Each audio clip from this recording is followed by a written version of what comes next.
So how to test BDR ePerb model Jotron.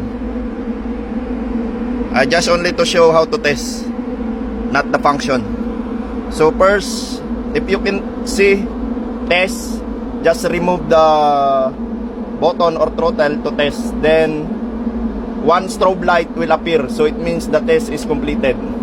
So this one we will push to until 5 seconds until this strobe light will blink.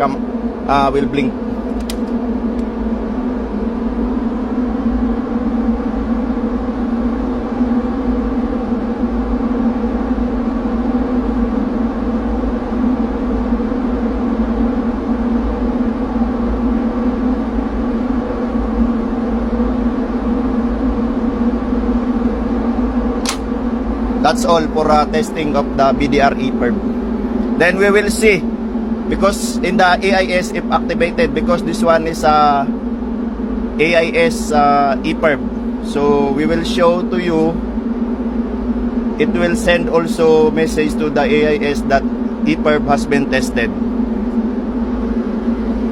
Now in the AIS we will see if we receive this message, then message, then this receive, then safety.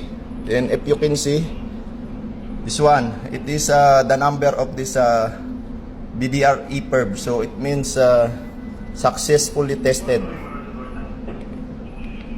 You can see ePerb test.